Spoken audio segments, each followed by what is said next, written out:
frais, c'est le matin, t'es le premier, pas de pression. Comment vas-tu? Ça va très bien. Cool, génial. Du coup, pour ceux qui viennent d'arriver, parce que c'est le Rennes est là, Paris est là, ça va être incroyable. Pour ceux qui viennent d'arriver, bienvenue au Content Summit. On vous laisse vous dire bonjour dans le chat. Moi, je suis Mélissa pour des présentations. Je suis la Content Lead chez PlayPlay. J'ai rejoint PlayPlay il y a 6 mois. Donc PlayPlay, un petit peu pour ceux qui ne nous connaissent pas encore, on est un outil de création vidéo qui permet en fait aux équipes com et marketing de créer des vidéos hyper simplement, sans forcément avoir de connaissances vidéo. Ça, c'est pour la petite partie promo. Mais maintenant, on va parler un tout petit peu de setup pour tous ceux qui nous ont rejoints. Vous pouvez voir, je vois que le chat s'active. Vous avez compris comment fonctionne le chat, donc ça, c'est top. Vous pouvez voir également qu'il y a un petit onglet questions. Donc, si vous avez des questions pour Jérémy pendant sa session, vous pouvez les poser dans l'onglet questions. Dans l'onglet questions, vous pourrez aussi voter pour les questions que vous préférez. Et en fait, ce qu'on fera, c'est qu'à la fin de la session de Jérémy, on posera les questions qui ont été le plus upvotées. Donc, n'hésitez pas. Franchement, je pense que Jérémy sera très content de répondre à toutes vos questions aussi. Voilà. Et ensuite, pour une petite intro, pour ceux qui ne te connaissent pas encore, Jérémy, toi, tu es passé par plusieurs agences avant d'arriver chez TikTok. Tu as été chez BETC, tu as été chez We Are Social et tu es chez TikTok depuis 2 ans, je crois, dans la partie Creative Lab, si c'est ça? Oui, c'est ça. Du coup, le Creative Lab, c'est un peu l'entité créative internalisée à TikTok. Moi, je suis sur l'équipe France, on est une équipe européenne. Et l'idée, c'est d'aider les marques à faire les meilleures campagnes les plus créatives et les plus natives à la plateforme. Et d'aider aussi agences créatives et agences et un peu tous les clients à comprendre les codes de la plateforme, ses grammaires et en fait un peu ses secrets. Donc l'idée, c'est de passer, c'est assez sympa comme travail, c'est de passer beaucoup de temps sur TikTok et de découvrir de jolies choses. Je vais avoir que 30 minutes malheureusement, mais je vais essayer de donner les grandes clés pour comprendre au moins l'esprit de la plateforme et de comprendre un peu les mécaniques. Après, mon conseil final, ce sera malgré tout de passer du temps sur la plateforme, d'aller creuser et d'aller découvrir les communautés. Top. Bah ouais, franchement, tu es le spécialiste. On est tous hyper contents. Je suis sûre que tout le monde va poser plein de questions. Encore une fois, n'hésitez pas à utiliser l'onglet questions. Et puis, bah, Jérémy, moi, je te laisse présenter et on est dans le chat côté modération, donc on récupère les questions. Parfait. Alors du coup, je pense que tout le monde voit mon écran, on est bon. Ouais. Bonjour à tous, donc je me représente, donc voilà, je suis Jérémy Amram, je suis créatif et stratégiste au Creative Lab. On va dans un premier temps comprendre un peu l'esprit de TikTok et l'esprit de la plateforme.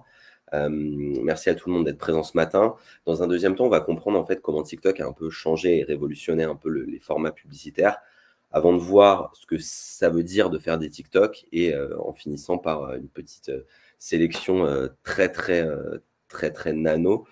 J'aimerais vous faire une sélection exhaustive et vous présenter pendant des heures et des heures, mais j'aurai pas le temps ce matin.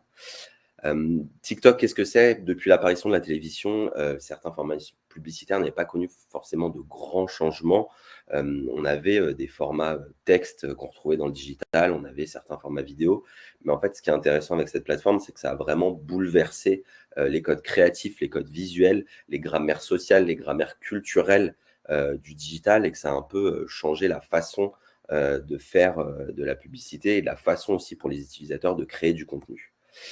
TikTok, c'est une plateforme qui est un peu différente. Parfois, la meilleure façon de parler de quelque chose, c'est de laisser les autres en parler.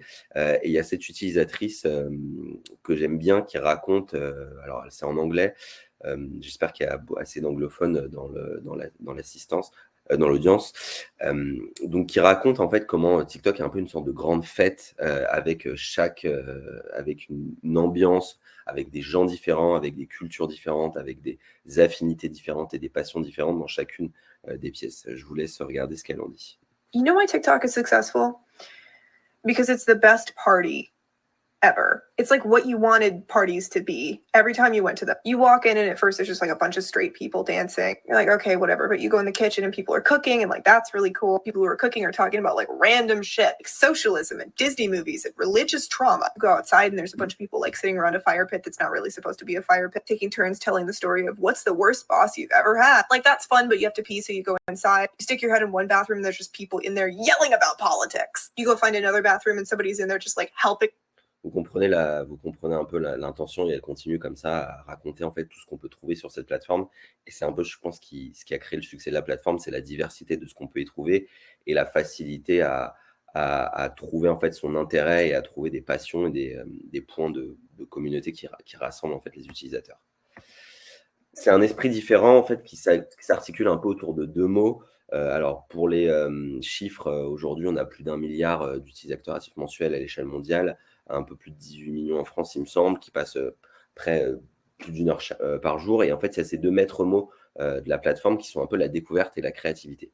La créativité parce qu'en fait, chaque utilisateur peut avoir sa propre façon, d'être créatif et parce qu'on y voit des nouvelles choses, et c'est pas uniquement de la créativité visuelle, c'est aussi de la créativité, en termes de storytelling, c'est de la créativité en fait sur des gens qui vont réparer des choses, c'est de la créativité sur des gens qui vont, cuisiner d'une manière différente, sur la façon de dessiner. Enfin voilà, on trouve une palette ultra, variée et riche de créativité et la découverte parce qu'en fait ça c'est un peu le secret, de la plateforme, c'est qu'on est basé sur un content graph et donc pas un social graph.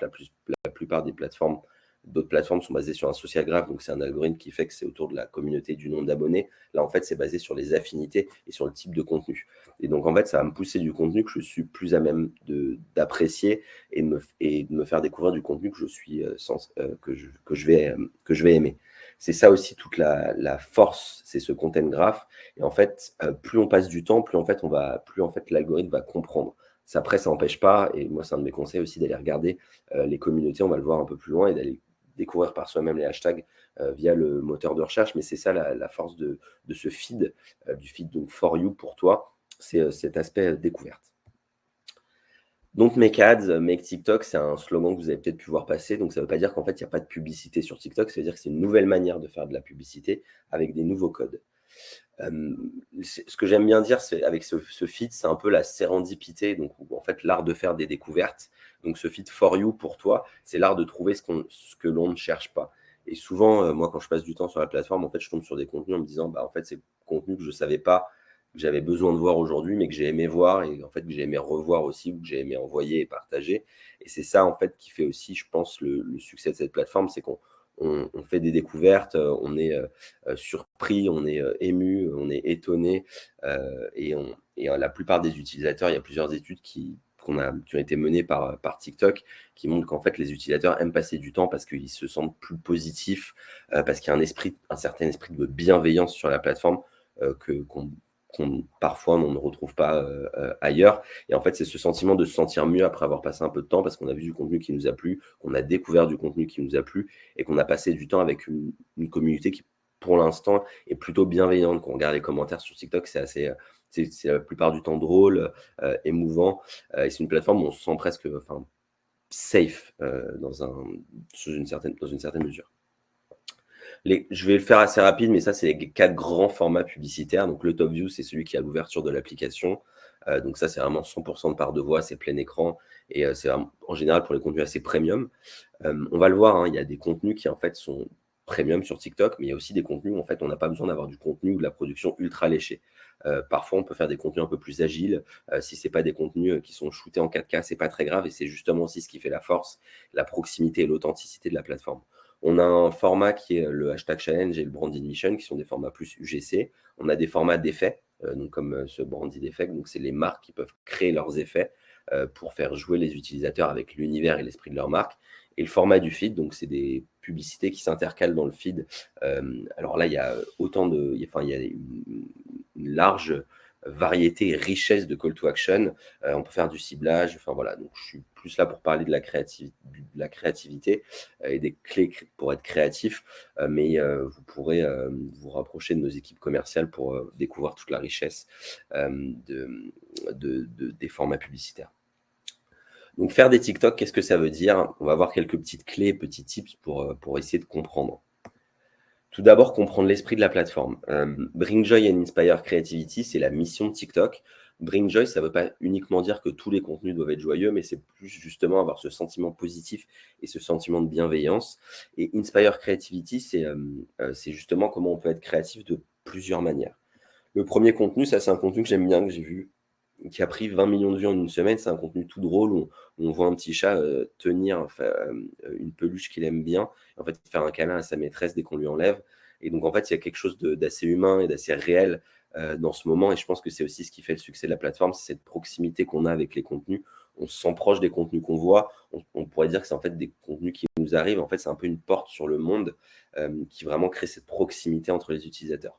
Le deuxième, c'est la star internationale Doja Cat qui, du coup, elle, se plaint auprès de Taco Bell pour un produit qu'ils ont enlevé et donc qui fait une petite musique qui fait une petite musique chez elle ou d'une de ses chambres d'hôtel que je vais vous passer.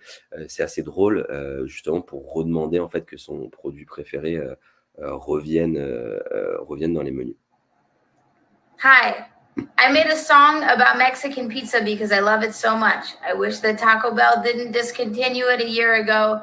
And this led me to this monstrosity of a beat that I just made. And I wrote a verse, and I hope you like it. And if you don't, I understand. So let's go.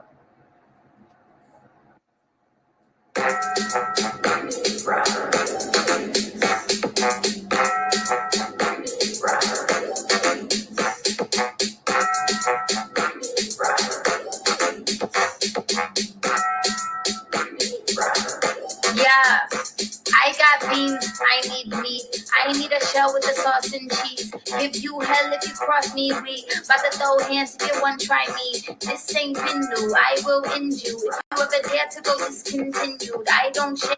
Et je vous laisserai regarder la fin sur le compte de Doja Cat. Et le dernier exemple est assez intéressant, et c'est justement sur cet aspect authentique. Donc c'est une utilisatrice qui s'appelait Trinidad, qui a des poches sous les yeux et qui n'a pas eu l'occasion de se faire opérer, qui découvre un produit miracle pour justement faire disparaître ses poches. C'est une crème de la marque Peter Thomas Roth, et qui du coup le montre, et en fait qui est une des premières à utiliser le format 3 minutes, parce que maintenant TikTok peut aussi utiliser des formats longs, il y a 3 minutes, et il y a du 10 minutes même en bêta. Et en gros, pendant 3 minutes, elle va appliquer la crème et elle va laisser justement la crème s'appliquer. Et en fait, à la fin de la vidéo, elle fait un œil et l'autre non. Et à la fin de la vidéo, on voit l'efficacité de la crème. Ça a fait plusieurs dizaines de millions de vues. Et ce qui est intéressant, c'est que la crème est devenue sold out. C'était il y a à peu près un an. La crème est devenue sold out sur les 6 mois qui ont suivi. La marque n'a pas compris au début avant d'identifier cette utilisatrice. Donc cet aspect réel, cet aspect humain et cet aspect authentique et cette mission un peu de bienveillance et de créativité, c'est ce qui, je pense, fait l'esprit de la plateforme, et c'est aussi ce qu'il y a à avoir en tête quand on crée du contenu. On met en avant plus les gens, leur passion, leur culture et leur communauté, plus que de mettre en avant juste des produits. Et en fait, quand c'est fait de manière authentique, réelle et humaine, c'est là où en fait on peut créer du succès. C'est aussi, je pense, la clé en tant que marque, c'est de réussir à créer cette proximité et cette bienveillance avec les utilisateurs et de se mettre sur un plan plus horizontal. On n'est plus dans une approche top-down des marques via les utilisateurs. On est vraiment dans cette approche horizontale. Et je pense que les marques qui ont les plus beaux succès sur la plateforme, ce sont celles qui ont réussi à comprendre qu'elles agissaient comme des utilisateurs et qui presque se personnifiaient comme des utilisateurs. Réapprendre les codes créatifs, c'est aussi comprendre et réapprendre la manière dont fonctionnent les communautés, leur grammaire visuelle, leur grammaire culturelle, leur grammaire sémantique sur la plateforme. Apprendre les codes culturels, donc là j'ai pris 3 exemples. Le premier, c'est l'exemple du PSG qui utilise un son. Donc sur TikTok, le son a une importance, on va le voir un peu après, a une importance très grande. Donc il y a 3 types de sons. Donc il y a les sons que vous pouvez utiliser en tant que marque. Il y a une librairie commerciale pour toutes les marques. Ensuite, il y a les sons que vous pouvez avoir en licence, donc des sons connus. Ensuite, vous pouvez créer des sons. Et en fait, il y a des sons qui sont mis par les utilisateurs, des sons qui sont ouverts par les utilisateurs, presque comme des mèmes. En fait, ce qui est intéressant, c'est qu'avant, le mème, c'était une image qu'on reprenait. Et en fait, TikTok a développé une nouvelle dimension du mème. C'est-à-dire que maintenant, le mème, c'est aussi des codes visuels qu'on reprend. C'est presque une façon mémique du code visuel et de la création visuelle. Il y a des mèmes sonores, c'est-à-dire qu'on reprend un son et on a 200 000 vidéos avec le même son. Et là, le premier, c'est, vous allez entendre le son. En fait, ce son a été repris par énormément d'utilisateurs et aussi par certaines marques pour montrer en fait leur côté artistique. Donc ça dit « So you're an artist » et après on montre en fait sa création. Donc c'est comme ça que les utilisateurs utilisaient ce son. Je vous montre ça tout de suite. So you're an artist? Yeah. Are you good at it? Et donc normalement ce son dure un peu plus longtemps et les utilisateurs montrent en fait toutes leurs œuvres d'art. Le deuxième, c'est le Space Filter. C'est un filtre qui a été beaucoup utilisé par les utilisateurs qui est en général était utilisé sur la manière de raconter une petite scène de vie, sur la façon de réfléchir ou de penser à autre chose, enfin, d'être un peu perdu dans ses pensées pour réfléchir, alors qu'en fait, on sait déjà ce qu'on va faire. Et donc là, c'est un insight McDo qui est, en fait, on fait semblant de réfléchir à ce qu'on va prendre, alors qu'on sait exactement ce qu'on va prendre parce qu'on prend la même chose depuis des années. Avec du coup un son, la reprise aussi d'un son ouvert qu'il y avait par McDonald's, qui était un peu le son utilisé avec ce filtre.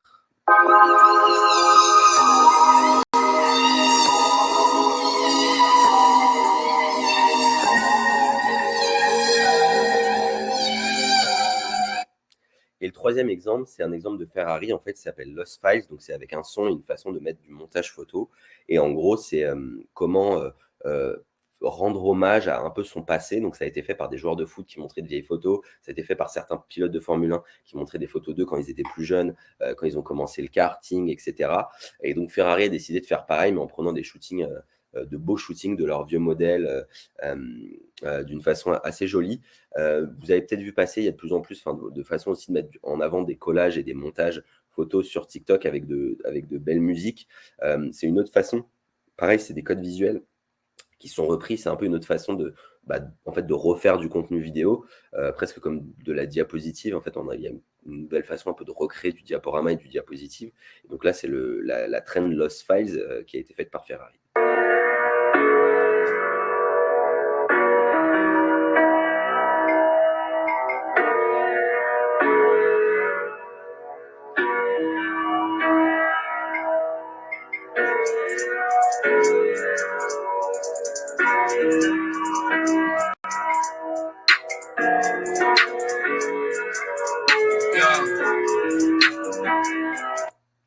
Donc voilà, donc ces codes culturels, en fait, il y a des codes sonores, il y a des codes de sémantique, notamment le Tell me without telling me, ça c'est vraiment un code sémantique qui a été pris par TikTok, Tell me you're hungry without telling me you're hungry, et on va avoir un contenu. Donc il y a vraiment ces codes de culture et de communauté qu'on peut vraiment comprendre en passant du temps sur la plateforme, en allant regarder des commentaires, en allant cliquer sur la petite icône en bas à droite sur le son pour voir les vidéos qui sont créées autour, pour comprendre une trend, en allant voir en fait les filtres qui sont créés justement par les équipes TikTok et qui sont des filtres natifs qui peuvent être utilisés par les marques et qui fonctionnent assez bien, en comprenant les grammaires visuelles, en essayant de comprendre comment un son ou une grammaire visuelle est utilisée. Justement, on va voir les codes visuels. Donc le premier, donc ça c'est un branded effect que justement on a une campagne sur laquelle on a travaillé pour Kenzo. Et donc là c'était une campagne de Kenzo dont le film était un peu autour du mouvement, c'était pour leur collection de vêtements de sport. Et donc là, on est vraiment sur le mouvement. Et donc, on a créé un filtre qui en fait était déplay Kenzo, avec son corps. Et donc, ça jouait sur l'aspect des utilisateurs, l'aspect un peu challenge, l'aspect mouvement. Et en fait, à la fin du filtre, ce qui était intéressant, c'est que ça prenait une photo à chaque forme. Et du coup, à la fin, ça avait Play Kenzo. Ça a bien marché, c'était un filtre qui était assez drôle parce qu'il y a un vrai aspect challenge. Et du coup, c'est en comprenant en fait ce que les utilisateurs aimaient faire que du coup, avec que la marque a accepté de faire ce challenge en jouant un peu sur des codes visuels, mais des codes visuels qui sont propres à la plateforme. Ce deuxième exemple, je vais vous le montrer, je vous l'explique après, c'est un exemple de Louis Vuitton pour présenter une de leurs collections il y a 1 ou 2 ans. Et en fait, ce qui est intéressant, c'est que justement, ils ont repris le code visuel d'un filtre natif qui était le time warp, qui était en fait du coup cette barre qui descendait, mais en fait qui du coup figeait l'image, mais eux, ils l'ont utilisé pour faire des transitions. Transition, pareil, qui est l'un des codes visuels les plus connus de TikTok. Et en fait, cet aspect transition plus hommage à un filtre natif, c'est vraiment un exemple assez significatif d'une marque qui a bien compris les codes visuels et qui essaie en fait de jouer avec les codes visuels. Et du coup, c'est des codes visuels qui sont intégrés par les utilisateurs. Et en fait, le fait d'avoir intégré ces codes, ça permet aux marques de jouer avec et de rendre hommage à ces codes.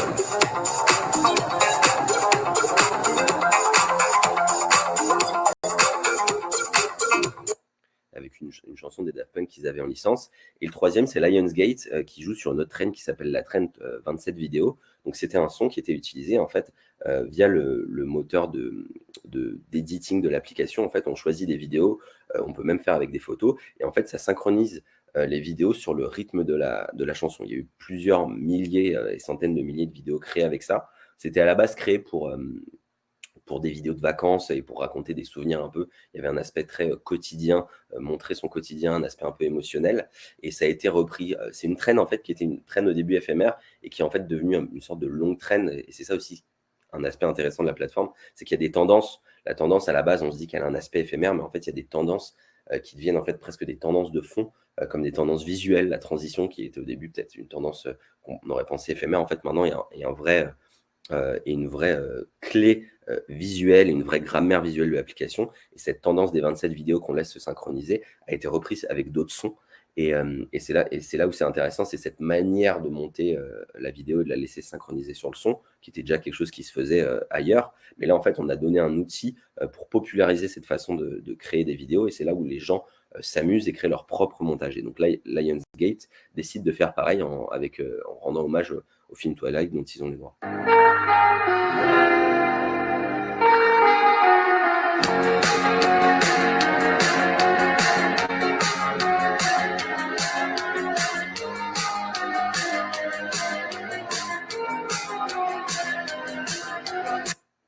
Je vous laisserai essayer chez vous avec vos vidéos de vacances. Vous verrez que ça donne un effet assez joli.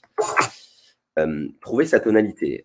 Ce qui est important aussi pour nourrir sa ligne édito, et c'est là où du coup, je dirais qu'il y a vraiment deux grandes catégories. En fait, il y a le conversationnel et le réactionnel, c'est-à-dire qu'en fait, on va répondre à des tendances, on va essayer de créer des conversations avec sa communauté dans les commentaires, on va faire des duets, donc c'est quand on se met à côté, on va faire toutes ces choses-là. Mais il y a aussi quelque chose qu'on peut planifier un peu plus, qui est en fait la ligne édito. Donc, il y a plusieurs marques, hein, donc par exemple, il y a Duolingo qui en fait a créé ce petit personnage qui est vraiment devenu la clé de leur compte, et c'est comme ça qu'ils ont en fait créé un compte qui est devenu un succès international avec leur chouette qu'ils ont créé à taille humaine et qui est assez maligne et espiègle et qui joue beaucoup avec les employés, avec les utilisateurs. On a Devenir aviateur, donc le compte de l'armée de l'air, qui en fait, qui du coup joue les codes de la mise en scène et de l'interview de rue en travaillant avec un créateur. Ce qui est aussi intéressant, c'est qu'on le disait tout à l'heure, les utilisateurs adorent la création et adorent aussi la découverte. Et en fait, tous les contenus d'explication, d'éducation sont des contenus qui souvent fonctionnent très bien. Là, c'est les châteaux de Versailles qui expliquent une des serrures justement du château de Versailles, son fonctionnement, qui le démonte, qui est en train de la restaurer, mais qui explique comment il fonctionne, le fonctionnement de la clé avec cette clé en fleur de lys. Et ça a très bien fonctionné. Donc en fait, tous les contenus de pédagogie, d'explication, il y a beaucoup de contenus sur la façon de faire, de fabriquer, le craft, l'artisanat fonctionne très bien. Moi, sur Cartoc, donc tout ce qui rassemble les voitures, il y a aussi des garagistes qui expliquent des tips et c'est des contenus qui fonctionnent très bien parce que les gens aiment beaucoup apprendre et sur TikTok, ils aiment découvrir. Et là, le dernier, c'est un contenu pour Heinz. Donc ça, c'est plus les cultures et les catégories dont on parlait. Donc ça, c'est Jamie. Donc c'est sur ce son qui a repris un son de Nelly Furtado qui avait été ralenti par un utilisateur. Son qui a créé plus d'1,9 million de vidéos créées avec ce son. Qui a même été repris par un label et que vous pourrez trouver sur Spotify, qui a plus de 15 millions de streams. Donc c'est pour montrer aussi l'aspect culturel et hors les murs presque hors plateforme de TikTok. Et en fait, c'était un utilisateur qui s'était filmé dans sa salle de bain juste en dansant tout simplement. Et en fait, les gens ont repris et ont fait un collage avec lui. Donc en fait, on reprend la vidéo et on fait une transition et il se mettait dans la salle de bain avec lui. Et c'est là où en fait, on pourrait se dire que les gens auraient pu se moquer si on était ailleurs. Mais là, en fait, avec bienveillance, les gens ont aimé en fait cette petite danse toute simple de cet utilisateur et en fait les marques ont aussi sauté dessus et ont repris la traîne. Je vous montre.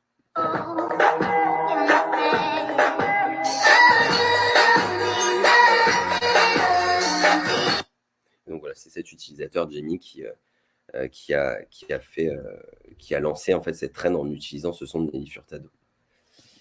Jérémy, je me permets de t'arrêter juste une toute petite seconde pour savoir si tu pouvais. Il y a un écran en fait qui cache la barre qui mentionne Goldcast, je pense. Ouais, si tu pouvais juste le supprimer pour que les gens voient les refs. Parfait, merci beaucoup.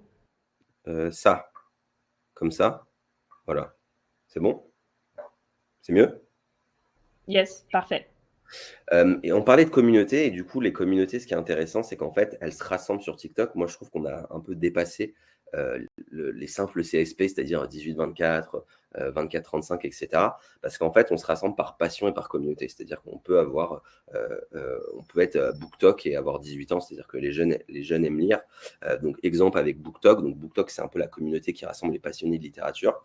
Donc, ça, c'est un utilisateur, Reuse93Z, j'aime beaucoup, qui a fait une review d'un livre, il est en prépa littéraire, il me semble, et du coup, il raconte de manière assez, avec son style et de manière assez simple des livres qu'il a aimés.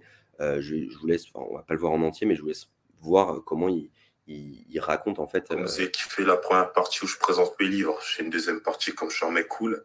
Premier livre, Simone Veil, Une vie, c'est son autobiographie. Simone Veil, elle était trop forte. Elle a tout fait dans sa vie. Elle était trop intelligente. Parlait trop bien. Elle était trop belle. Elle a été ministre. Elle a été présidente du Parlement européen. Elle était juge. Elle a trop de vécu. Elle raconte tout ça dans son livre. Donc là, on est sur la communauté BookTok, donc c'est la communauté des livres. Foodtalk qui va être, donc ça c'est la cuisine de Sanji, c'est un cuisinier qui aime bien la musique et le rap et qui du coup fait des raps.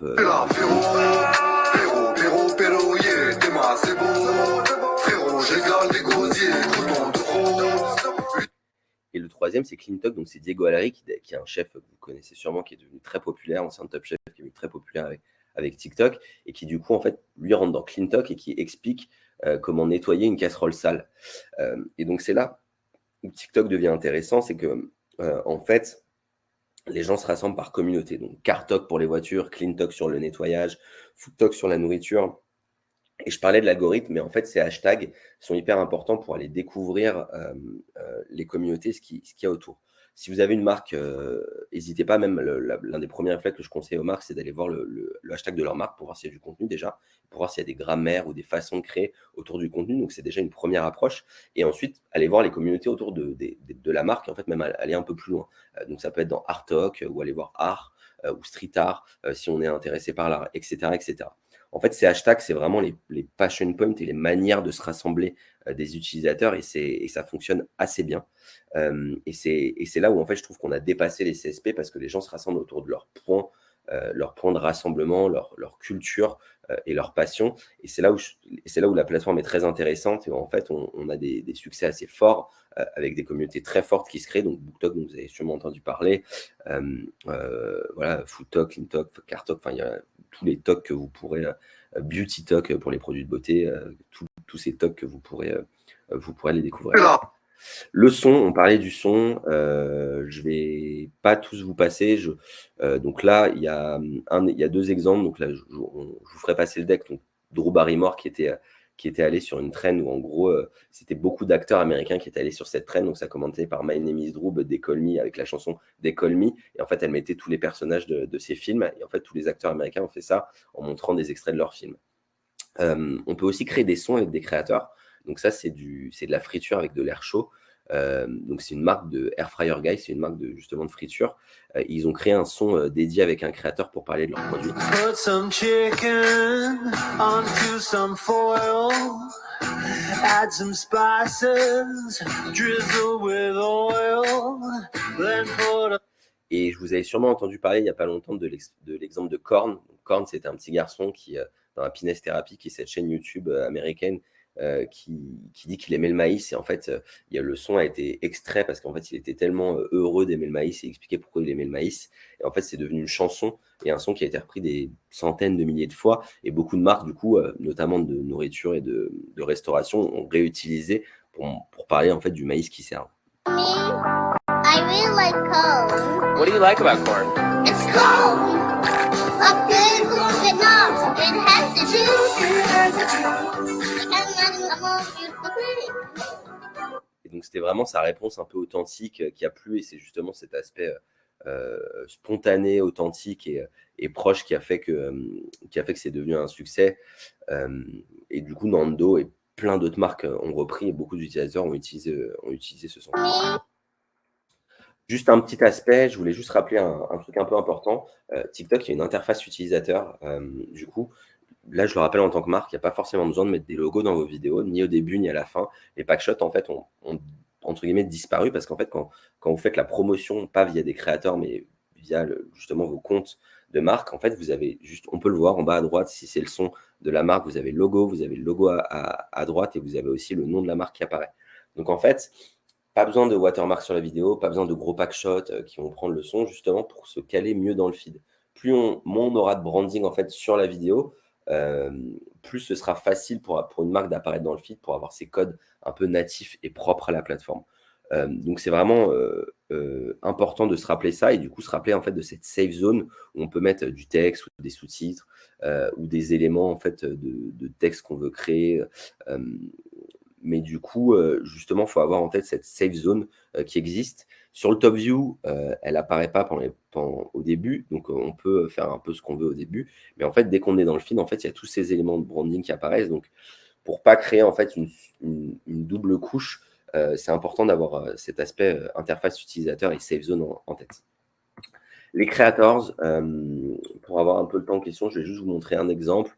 Donc ça, c'est les creators. Ce qui est important sur TikTok, c'est que justement, c'est les influenceurs de TikTok, mais on ne les appelle pas des influenceurs parce qu'on travaille avec eux pour leur créativité. Et quand vous travaillez avec des creators, choisissez-les en fait pour leur ligne éditoriale et pour la façon de créer du contenu qui vont matcher avec l'ADN de votre marque. Parce que c'est ceux-là. Donc ça, c'est une pub Allspice. Vous connaissez peut-être la pub The Man Your Man Could Smell Like. Donc c'est une pub justement qui a été faite par le Creative Lab, qui a été refaite avec des créateurs connus.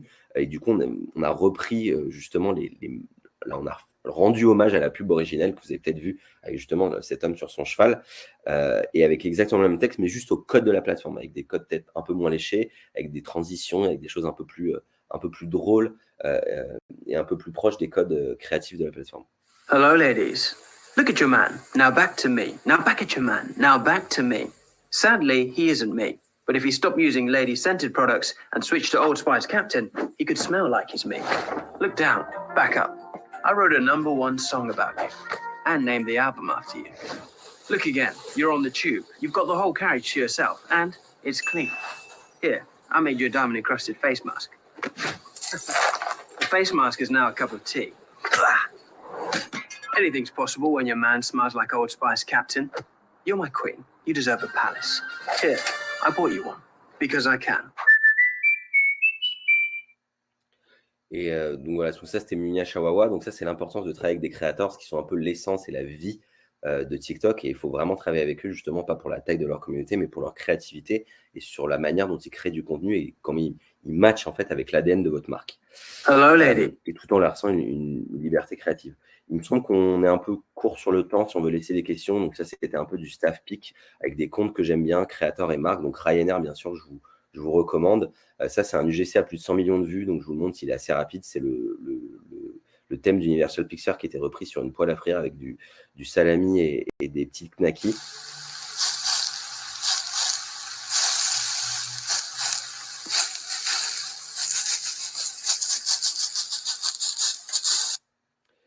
Ça fait plus de 100 millions de vues. C'est là où je parlais de créativité et de la manière d'être créatif. C'est-à-dire juste quelqu'un en cuisinant a pu être créatif, a pu créer quelque chose de drôle.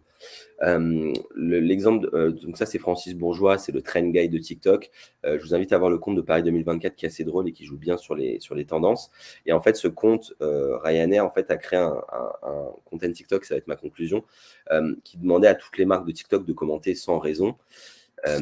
Et du coup, justement. Toutes les marques ont joué le jeu et il y a eu des milliers de commentaires. Et en fait, on revient un peu à l'aspect premier du community management où en fait le conversationnel reprend une place hyper importante sur TikTok. Il y a aussi des fonctionnalités comme la fonction duet, donc quand vous pouvez répondre à une vidéo et faire un duet, quand vous pouvez répondre en commentaire en vidéo, toutes ces choses-là, en fait, cet aspect conversationnel, c'est aussi hyper important sur la plateforme. Donc, c'est quelque chose sur lequel j'insiste, c'est-à-dire que on faut revenir un peu à l'essence, en fait, presque d'Internet et du digital, c'est-à-dire que recréer du conversationnel, être sur un plan horizontal avec les utilisateurs, donner une vraie personnalité à sa marque, être bienveillant, répondre, c'est des choses qui fonctionnent sur la plateforme. Et donc, du coup, bah voilà, soyez bienveillant, créatif et amusez-vous bien. Et il me semble qu'on est terminé. Génial. Et merci à merci. tous. Franchement, ça donne envie d'être créatif sur TikTok, donc c'est top. Il y a tellement de questions qu'on ne pourra évidemment pas répondre à tout ce qui a été donné. En revanche, je veux que tout le monde sache qu'en fait, on fait un FAQ de notre côté. Donc, toutes les questions, on les garde, on y répondra et on vous les renverra par la suite. Donc, n'hésitez pas à continuer à les poser. Il y a 2 questions qui reviennent que je vais te poser, Jérémy. La première, c'est comment créer du contenu sur TikTok pour parler de sujets qui ne sont pas forcément juste lifestyle ou B2C? Bah justement, on le voyait bien sur le compte Devenir Aviateur. En fait, ils reprennent des fois des codes de l'entertainment. C'est des marques qui reprennent des codes, mais en fait, qui vont juste parler. Donc là, en fait, on n'a pas pu voir l'exemple, mais le créateur posait des questions. Est-ce que ce métier existe? En fait, ça permettait de faire la lumière sur un métier. Il y a des marques qui montrent comment on fait un produit. Et la fabrication et le craft, c'est quelque chose qui fonctionne et qui plaît beaucoup. Il y a des restaurants qui montrent juste les coulisses de leur cuisine. Je sais qu'il y a le compte McDo aux États-Unis, les équipiers en fait montrent comment ils font les nuggets et ça c'est quelque chose qui fonctionne. Donc là en fait sur la campagne de recrutement, on est sur du B2B et sur de la marque employeur et du coup c'est pas justement du lifestyle et juste pour la campagne de recrutement, des fois montrer les coulisses c'est quelque chose qui fonctionne très bien. Donc je pense qu'il n'y a pas de mauvais brief ni de mauvais sujet, c'est juste la manière de le faire. Si on le voit à la fin sur les petites knackis dans la poêle, en fait, ce contenu pourrait très bien être fait par une marque justement soit de saucisses végétales comme La Vie, soit justement une marque comme Knacky, qui pourrait faire le même contenu et jouer et décider de faire une série de chansons sur la poêle. On serait un peu dans quelque chose de divertissant et pourtant on montrerait le produit et à la fin on pourrait même avoir quelqu'un qui déguste et qui aime ça pour rajouter un peu l'aspect dégustation. Donc je pense qu'il n'y a pas de mauvaise façon. Faut juste avoir en tête que faut s'éloigner de l'aspect publicitaire et de la manière de faire de la pub. Il faut vraiment aller sur cet aspect divertissant, mais dans le sens qu'est-ce que va apporter le contenu à l'utilisateur? Est-ce que ça va le divertir? Est-ce que ça va l'émouvoir? Quelle histoire je vais lui raconter? Quelle histoire j'ai envie de lui raconter? Ok, super clair. Ouais, il y a une question qui est un peu une question en 2, donc je vais te la poser en même temps. C'est est-ce qu'il y a une fréquence de publication que tu recommandes, toi? Est-ce qu'il faut poster tous les jours, une fois par semaine? Et ensuite, la deuxième question qui va un petit peu ensemble, c'est est-ce qu'il y a des heures spécifiques de publication qui sont conseillées par l'algorithme? Justement, des fois, même nous, en tant qu'employé, on n'a pas forcément accès à l'algorithme. Donc, j'ai pas de données là-dessus. Sur la fréquence, en fait, ce que j'ai envie de dire, c'est quelle est la fréquence qui va vous permettre de faire le plus de contenu qualitatif. Il y a des marques qui postent 4 fois par semaine et qui fonctionnent très bien. Il y en a qui postent 1 fois toutes les 2 semaines et qui fonctionnent aussi très bien. En fait, c'est quel est le temps que vous pouvez dédier pour avoir du contenu de qualité. Si vous ne pouvez pas poster 4 fois par semaine, il ne faut pas se forcer à poster 4 fois par semaine. Si vous avez le temps de faire un TikTok, une trend au bureau avec vos employés et pour répondre à une trend, faites-le. Mais si derrière, vous voulez aussi faire un contenu un peu plus qualitatif où vous allez travailler avec un créateur et que vous allez un peu plus pousser en paid, vous pourrez le faire. Et s'ils doivent tomber les 2 la même semaine, ce n'est pas grave. Donc, je dirais qu'il y a moins les règles qu'on pouvait trouver sur d'autres plateformes parce qu'en fait, si le contenu plaît, l'algorithme va aider. Après, ce qui est intéressant aussi, c'est que maintenant, il y a une technique qui s'appelle le Spark Ads. Et si vous voyez qu'un contenu fonctionne, vous pouvez rajouter un peu de paid sur un contenu qui a déjà été posté pour le pousser ensuite, pour créer un peu un effet boule de neige. Ok, super clair. On a une dernière question, il nous reste 1 minute 30 avant de retrouver HubSpot qui va avoir une super session aussi. Et cette dernière question, c'est une question de Célia qui nous demande comment est-ce qu'on fait pour se tenir au courant en fait des derniers sons et des dernières tendances et comment est-ce qu'on s'assure d'être bien au courant de ce qui est en train de marcher? Il y a 2 façons en fait. Quand vous allez dans la barre recherche, vous pouvez voir des dernières recherches qui ont été faites et des choses qui sont poussées. Quand vous créez du contenu et que vous allez dans les sons, vous pouvez voir aussi les sons en top trend. Donc, il y a un top 50. Donc, ça, c'est quand vous faites le petit plus, vous allez voir les sons. Et après, il y a la façon la plus, je dirais, simple, sans passer par ces 2 outils, c'est de scroller des contenus et qu'en fait, quand vous voyez, de cliquer sur le son d'un contenu qui a performé dans votre feed, quand il y a un effet qui a été utilisé, en fait, il y a une petite barre magique jaune qu'on voyait sur Kenzo. Cliquez sur cette barre, ça va vous amener sur la page de l'effet et donc voir le nombre de vidéos qui ont été créées autour. Des fois, ça permet aussi de comprendre de comment est utilisé cet effet. Donc ça, c'est des effets souvent il y a des effets natifs qui fonctionnent très bien. Donc en fait, la meilleure manière, disons, c'est de scroller un peu et de voir en fait les contenus qui fonctionnent et ensuite de cliquer sur le branded effect, de cliquer sur les hashtags utilisés, de cliquer sur le son en bas à droite et de voir en fait la popularité.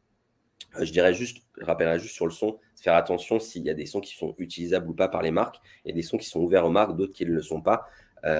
Et après, vous pouvez aussi travailler avec des créateurs, des fois, pour créer des contenus sonores uniques ou même créer des effets pour vos marques. Donc, je dirais que c'est ces 2 outils de barre de recherche et de quand vous créez du son, la page de son, et sinon après en scrollant vous. Et on a un outil aussi Creative Insight, il me semble qu'il s'appelle. Donc c'est un outil que TikTok, Audience Insight, je ne sais plus le nom exact, mais je pourrais le faire passer, qui du coup permet de voir justement de grandes trends. C'est un outil de data, un peu plus data analyst qui permet de voir les grandes trends du moment sur un pays ou sur une catégorie. Cool, génial. Bah, merci à toi, Jérémy, et bonne fin de journée. Et on enverra toutes les questions par la suite. Merci tout Salut. le monde.